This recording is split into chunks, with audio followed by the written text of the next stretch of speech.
ओशो कहते हैं प्रेम का सबसे शुद्ध रूप वही है जिसमें कोई बंधन, स्वार्थ या अपेक्षा ना हो।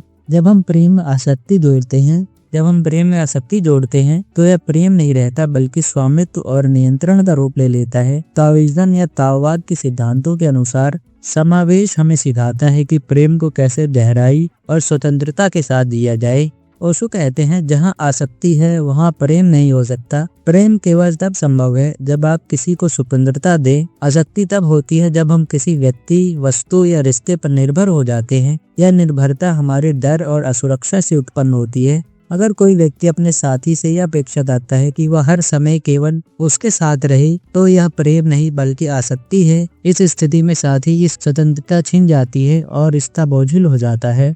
ताओइज्म कहता है कि प्रेम का स्वभाव जल के समान है।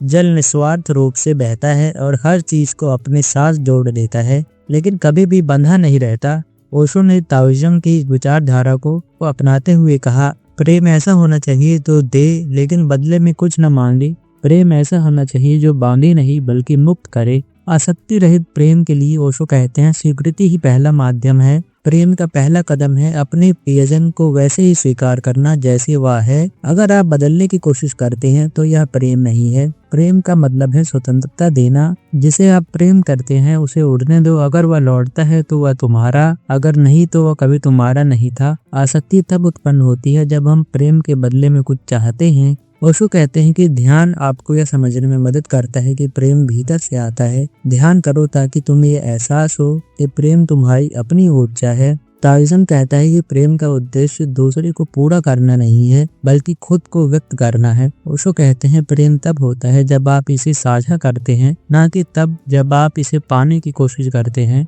बिना आसक्ति के प्रेम रिश्तों को हल्का और मधुर बनाता है। आप खुद भी स्वतंत्र महसूस करते हैं। आसक्ति जाने से मन शांत और स्थिर होता है। ओशो कहते हैं प्रेम तब खिलता है जब उसे स्वतंत्रता दी जाए। प्रेम एक खुशबू है जो केवल तब महसूस होती है जब आप इसे पकड़ने की कोशिश नहीं करते। ताओइज्म हमें यह सिखाता है कि प्रेम को निस्वार्थ रूप से जिया जाए। जब हम प्रेम में बंधन और अपेक्षाएं जोड़ देते हैं तो वह अपनी पवित्रता खो देता है। प्रेम को स्वाभाविक रूप से प्रवाहित होने दें, जैसे जल बहता है, मुक्त, सहज और निस्वार्थ। यही प्रेम का वास्तविक अर्थ है।